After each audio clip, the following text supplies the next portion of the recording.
We're doing a deep dive today into, all these headlines we keep seeing about like unprecedented floods in Europe. Right. And I mean, it makes you think, right? Like, are these events really as unique as we're being told? Yeah. So we're looking at this new study that actually uses these ancient flood records to kind of push back on that idea. Yeah. And what we really want to figure out is, like, do these floods really deserve that label unprecedented? And and what does all this mean for how we should be, preparing for the future? Exactly. Yeah. And I think, we have this tendency to get kind of fixated on the last, 100 years or so. Right. Which is basically the period we have data for from modern river gauges. Mm-hmm.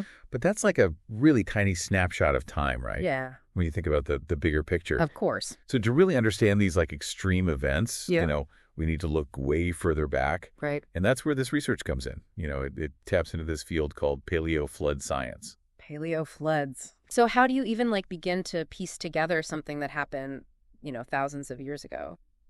Well, it's kind of like forensic science, but for like the really distant past, right? So when you have these massive floods, they leave behind all these physical clues. Okay. You have layers of sediment deposited on floodplains. Sometimes you have like these huge boulders that have been moved around. Wow. And scientists can date these, using different techniques, like analyzing sand grains and stuff. Wow. So by studying all of these traces, they can start to build a timeline and get a sense of just how big these past floods really were. That is so cool. Yeah. Okay, so this study, I know it focused on certain regions in Europe, right? Yeah, they looked at a few specific spots. One was the Lower Rhine in Germany and the Netherlands. They also looked at the Upper Severn in the UK. Okay. And then some rivers around Valencia in Spain. Gotcha. So like a good mix of different... Yeah, different geographies, different flood histories. Makes sense.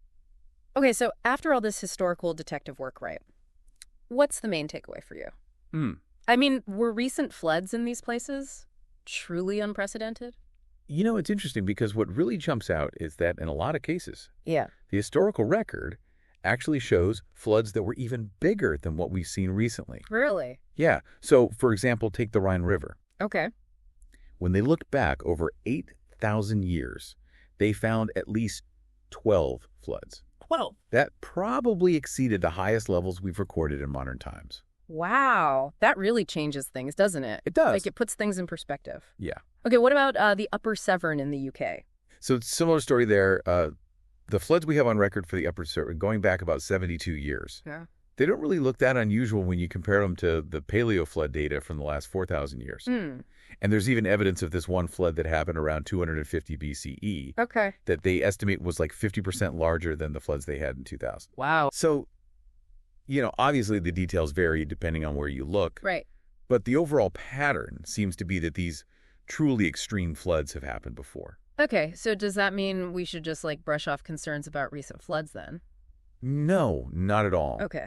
I think the researchers make a really important point here. Okay. Which is that, even though these findings kind of challenge the idea that recent floods are only caused by greenhouse gas emissions, it's the combination of these natural extremes that we see in the historical data, plus the effects of human-caused global warming that creates this really significant risk. Yeah.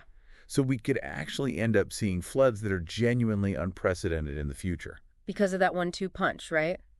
Exactly.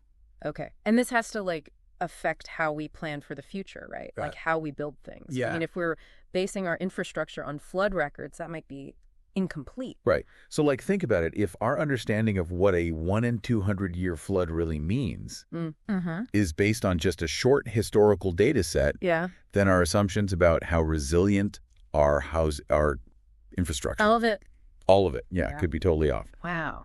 So this study really highlights, how important it is to include this long-term paleo flood data when we're doing risk assessments and planning for climate change. So we can actually make things that can withstand it.